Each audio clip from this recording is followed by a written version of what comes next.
responsibility of higher education, we're blessed this morning to deliver the keynote address titled Knowledge, Democracy, and Community Engagement Challenges in Partnership. Without further ado, please welcome Dr. Rajesh Tandon, ladies and gentlemen.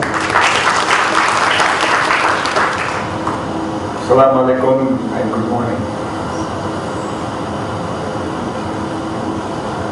It's a great honor for me to be invited to participate in this very significant regional conference here at UK.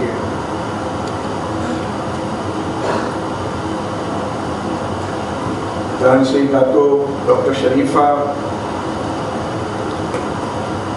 Dato Dr. Sarang, Dr. Janice, colleagues, ladies and gentlemen. Thank you very much for giving me this opportunity to share my views and experiences on a theme which may well be, for the 21st century, the most decisive intervention in human well-being. At the very outset, I want to also acknowledge the leadership of Malaysia in the Asian and Pacific region on this very significant theme of our collective work. I recall with great delight and pleasure the opportunities I have had to interact with colleagues in Malaysia over the last 5-6 years in exploring this theme, including the November 2009 conference at Penang at University Science Malaysia.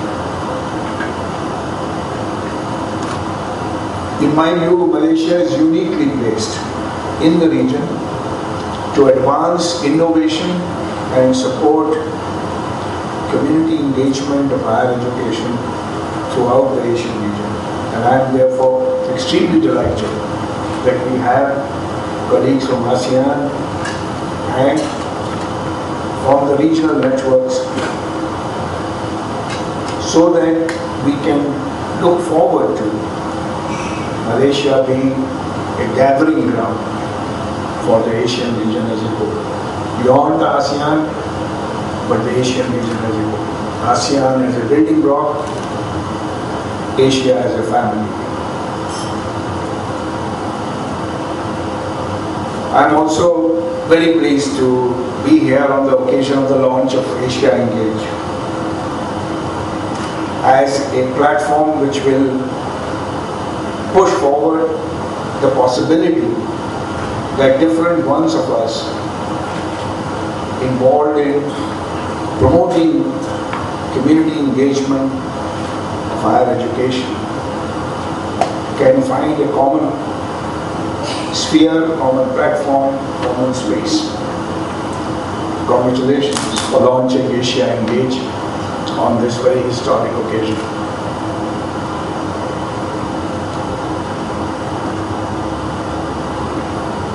Over the last few days, I have been thinking about being here with you on this occasion, and I have been looking around the world as I see it. I came across several images. I came across the image of protests in Syria, where UN observer force is having not much impact. I happened to read the Guardian from London a few days ago, which said that the economy of UK continues to stagnate and unemployment is increasing. And then I read an article which was even more intriguing, which said that Japan is no longer going to be a rich country in a couple of decades. In fact, the article said it will become a middle income country. these different stories seem to have certain amount of interconnectedness, because we are living in a world where not only economies and technologies are interconnected, but in a somewhat unpredictable way, our futures are interconnected. A small event in one part of the world triggers a chain reaction somewhere else. Libyan crisis some months ago resulted in oil price increase and consequent food riots in Indonesia, because the food inflation went up and subsidy was being pulled off. Tsunami in Japan last year, in addition to sending all kinds of things to the Pacific coast of North America, the tsunami triggered its own tsunami. Around the world, citizens became uncertain of the safety of nuclear energy.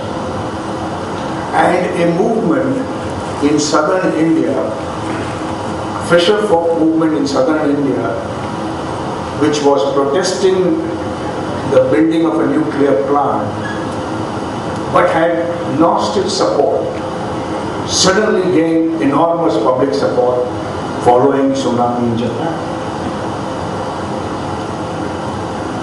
And declining recessionary tendencies in Europe and North America over the last 2-3 years, reducing rate of economic growth in countries like China as exports decelerate, and several 100 million Chinese who had migrated to urban areas going back to villages, with consequent readjustment challenges. I can go on and narrate many more such examples of global interconnectedness, but we are all aware of that in today's world. We intuitively understand that connectedness, and we are desperately in search for models which can help us to predict the future. But may I submit to you that that desperation is misplaced. That we have to embrace future as it happens, but we have to prepare ourselves to embrace it in ways which are just, which are sustainable, and which are going to lead a legacy for generations to come.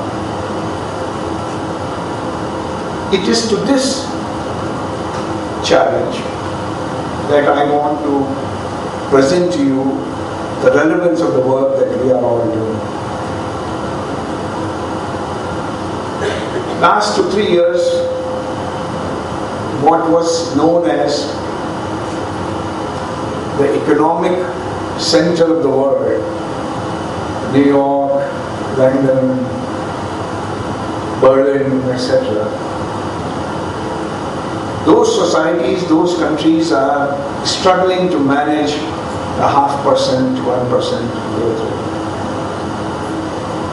The shift in the fulcrum of economic development around the world to Asia is demonstrated in 6, 7, 8, 10% growth rate across many countries of the region. Just as Europe and North America have to come to terms with a slower, more recessionary growth prospect, there is an equal challenge for us in Asia to come to terms with rather rapid growth.